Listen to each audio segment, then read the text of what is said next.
আমচুৰ কৰিলে বুলি ভাবিছিলোঁ কোনোবাই। মই এনেকুৱা সংগঠনৰ নাম শুনা নাই। আমচুৰ বুলি ভাবিছিলোঁ, তাৰপৰা গম পাইছোঁ আমচু।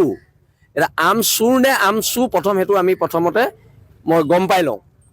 মই ভাবিলোঁ ক'ৰবাত কোনোবাই চুৰ কৰি নিলে শিৱসাগৰত, মই সেইটো ভাবিছিলোঁ। তাৰপৰা এতিয়াহে গম পাইছোঁ আমচু বোলে। আম চুৰ হোৱা নাই, মই বহুত আম চুৰ হ'ল বুলি ভাবিছিলোঁ চেণ্ট্ৰেল মাৰ্কেটৰ পৰা।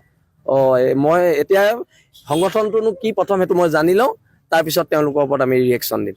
ঐক্যবদ্ধ খিলঞ্জীয়া মানুহ ইয়াত একত্ৰিত হৈছে, ধৰ্মৰ ঊৰ্ধত ইয়াত থলগুৰি মানুহ একত্ৰিত হৈছে, আৰু ইয়াক ধৰ্মীয় ৰহণ যদি কোনোবাই সানিব বিচাৰিছেতো ভুল বিচাৰিছে। আব্দুল ৰছিদ মণ্ডলৰ ওপৰত এতিয়া কংগ্ৰেছে কি ব্যৱস্থা লয় সেইটো লক্ষণীয় হ'ব, কাৰণ আব্দুল ৰছিদ মণ্ডলে খিলঞ্জীয়াৰ বিপক্ষে কথা কৈছে। কংগ্ৰেছৰ পৰা বহিষ্কাৰ কৰে নকৰে তাৰ ওপৰত কথা হ'ব। আজি প্ৰচণ্ড জাতীয়তাবাদী কিছুমান মানুহ, দুদিনমান আগলৈকে কমিউনিষ্ট হৈ থকা কিছুমান মানুহে আজি আওপকীয়াকৈ আমাৰ 30 জাতীয় জনগোষ্ঠীয় সংগঠনক বিজেপি দালাল, বিজেপি প্ৰৰোচনাত আমি কাম কৰিছোঁ বুলি ফেচবুক পোষ্ট দিয়া দেখিছোঁ। আওপকীয়াকৈ স্পষ্টকৈ কোৱা নাই, কিন্তু আমি তেখেতক কৈ দিওঁ আমি এদিন কমিউনিষ্ট এদিন জাতীয়তাবাদী মানুহ নহয়। আমাৰ 30টা জাতীয় জনগোষ্ঠীয় সংগঠন জাতীয়তাবাদ কৰি আছে, আৰু জাতীয়তাবাদ সদায় ধৰ্মৰ ঊৰ্ধত কৰি আছে।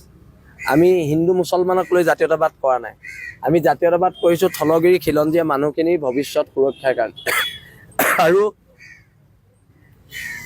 এতিয়া আব্দুল ৰছিদ মণ্ডলে যি হুংকাৰ দিলে, সেই হুংকাৰ কাক দিলে? সেই হুংকাৰ 30টা জাতীয় জনগোষ্ঠীয় সংগঠনৰ স্বাভিমানক দিলে, সেই 30টা জাতীয় জনগোষ্ঠীয় সংগঠনৰ ত্যাগক দিলে, 30টা জাতীয় জনগোষ্ঠীয় সংগঠনৰ সৈনিকসকলৰ নীতি আদৰ্শক দিলে। আৰু সি আজি শিৱসাগৰে 30টা জাতীয় জনগোষ্ঠীয় সংগঠন, অসমৰ 30টা জাতীয় জনগোষ্ঠীয় সংগঠনৰ অন্তৰত আঘাত দিছে। ইয়াৰ বিৰুদ্ধে প্ৰতিবাদ হ'ব। আমি কৈছোঁ যে ইয়াত থকা বহিৰাগত মানুহখিনি উজনি অসম ত্যাগ কৰিব লাগে, কাৰণ উজনি অসমখন আমাৰ ঘৰ। আমি প্ৰথম আমাৰ ঘৰখন আমি ছেফ কৰিব লাগিব, ছিকিউৰ কৰিব লাগিব। আৰু সেইকাৰণে আমি এটা কথা একদম স্পষ্টকৈ কৈ দিছোঁ যে 7 দিনৰ সময়সীমা আজি 3 দিন গৈছে, আৰু 4 দিনৰ ভিতৰত তেওঁলোকে ত্যাগ কৰিব লাগিব। তাৰ কাৰণে প্ৰত্যেক মানুহে সহযোগ কৰিব লাগিব। প্ৰত্যেক খিলঞ্জীয়া মানুহে, সি হিন্দু হওক সি মুছলমান হওক, সকলোৱে সহযোগ কৰিব লাগিব। আৰু ইয়াত ধৰ্মীয় মেৰুকৰণৰ যিটো ৰূপ দিয়া হৈছে, ধৰ্মীয় মেৰুকৰণৰ সেই ৰূপটোৰ বিৰুদ্ধে এইখন সংগ্ৰাম হৈছে। আমি এইটো দেখুৱাব বিচাৰিছোঁ যে উজনি অসমৰ থলগিৰি মানুহ না হিন্দু না খ্ৰীষ্টান না মুছলমান, আমি ইয়াত থলগিৰি হিচাপে জীয়াই আছোঁ, অনাদি অনন্তকাললৈকে থলগিৰি হিচাপে জীয়াই যাম। আমচুৰ কৰিলে বুলি ভাবিছিলোঁ কোনোবাই। মই এনেকুৱা সংগঠনৰ নাম শুনা নাই। আমচুৰ বুলি ভাবিছিলোঁ, তাৰপৰা গম পাইছোঁ আমচু। এতিয়া আমচুৰ নে আমচু প্ৰথম সেইটো আমি প্ৰথমতে মই গম পাই লওঁ।